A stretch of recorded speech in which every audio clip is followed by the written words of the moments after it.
It's Ben Craker from Pauline Hanson's One Nation, and he joins us in the studio this morning. Ben, I've had a look at your candidate's profile, but can you tell us why you're running for this seat? I have a lot to pay back to Northern Territorians. I moved here 10 years ago. I arrived in a car. I was homeless for a few months. Territorians adopted me. What were once friends are now my family, and I really want to repay back Territorians. I'm very grateful, and I'm in a position to make change. We need change, and I'm available to my constituents.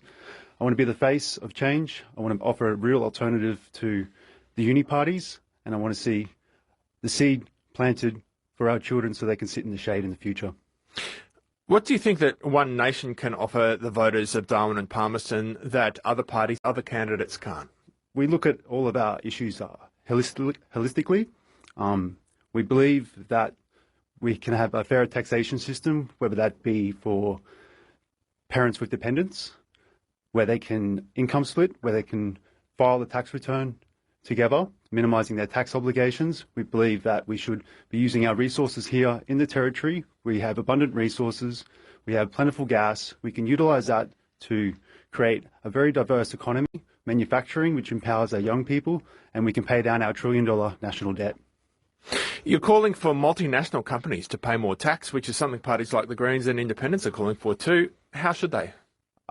It's abundantly clear to Territorians that, and Australians, that we are a resource-abundant country. We are arguably the richest country in the world. There is no reason why we can't capitalise on our enormous potential and redirect some of that into manufacturing and cheaper energy production. So what does that look like? Well, that looks like prioritising baseload power. I'm a big fan of coal and gas. We have plentiful gas in the Northern Territory. There's no reason why we can't utilise that here instead of sending it away overseas for free, or, you know, where companies are minimising their obligations on royalties and tax. We can keep the gas in the Territory, utilise it, build up our domestic manufacturing industries, and bring some hope to young people coming through, get them into the trades, and focus on Territory first and not the multinationals. Now, I'm never too interested in how local are you, because so many people in the top end have come from elsewhere, sometimes quite recently, and made a big impact. But can you tell us what your connection is to this community? You drove into Darwin 10 years ago. I drove into Darwin 23 years ago. How have you made this place home? I'm a blow-in. I'm from Central Queensland. I'm from Mackay originally, just sugarcane coal town. It's different to Darwin, but it's not too different in the sense of the community. We're very, very similar. I really want to spend the rest of my life here. I'm passionate about the Territory. I see so much potential. Unfortunately, our politicians are short-sighted. They're not thinking in the long term, and I want to prioritise making a difference for Territorians and having conversations about that. And what are people telling you they want to focus on this federal election campaign? Well, Territorians are obviously very focused on cost of living. It's affecting everything, whether that's electricity prices, the cost of fuel at the Vows, which we have policies on to address.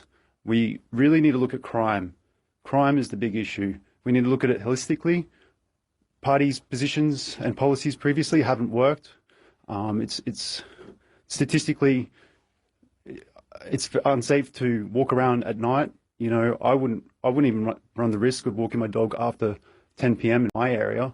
I want to change that. I want people to feel safe in their communities. I remember as a child growing up that I could go out and be home by dinner at 7 p.m. and feel safe, and I could go out and be a child. And I want to bring that back. I want people to feel safe in their own communities. Isn't that partly, though, a perception of risk? The crime rate was in many ways higher when we were younger, but you just felt safer. Isn't that because partly people feel less safe rather than because the crime rate is higher? I think most people would disagree with that statement.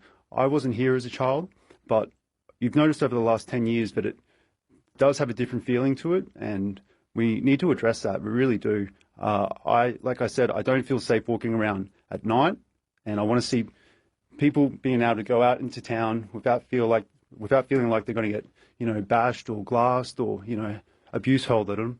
I want international students, international people coming here on holiday to see the best of the Territory. I don't want to see the violence on the streets. I don't want to see people loitering and whatnot. So let's focus on this holistically. Let's be hard on repeat violent offenders, and let's look at the young people who are about to enter the system, becoming institutionalized in our juvenile protection. Let's look at them first. Let's get them out of the system, because once they go into juvenile detention, they become hardened criminals.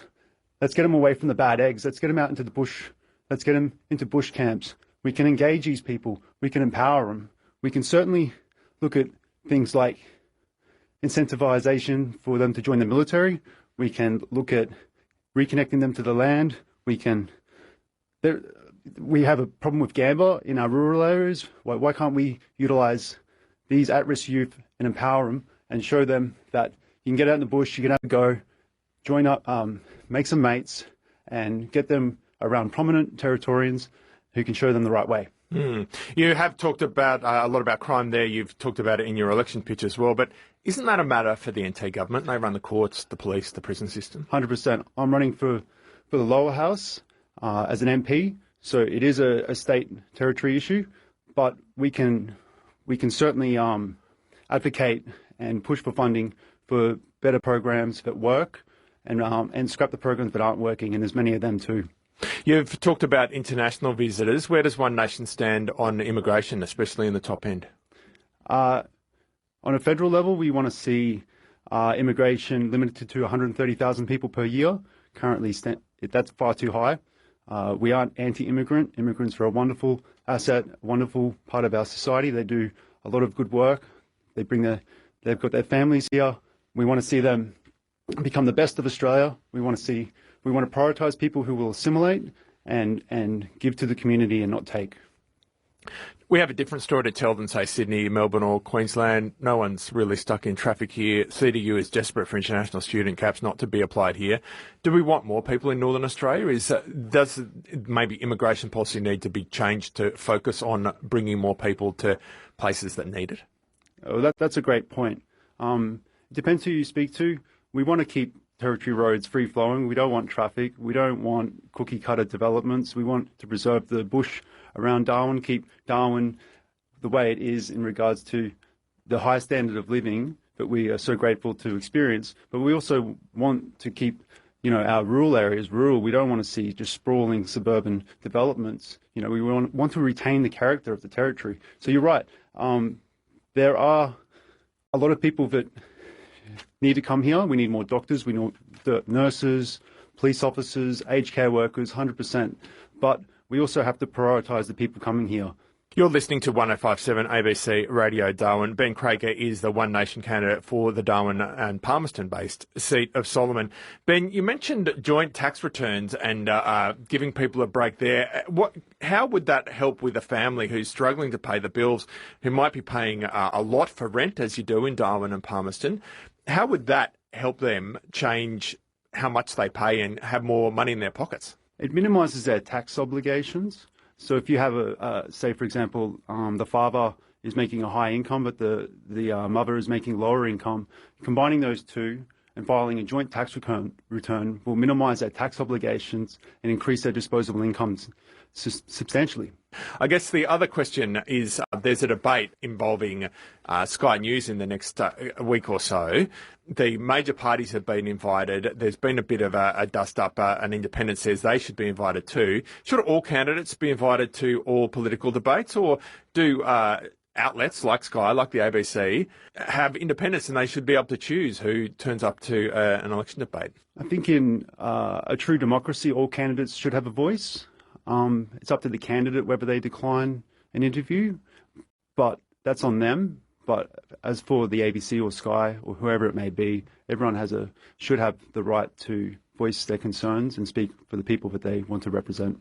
Ben, anything else you'd like to add while you've got the ABC's attention?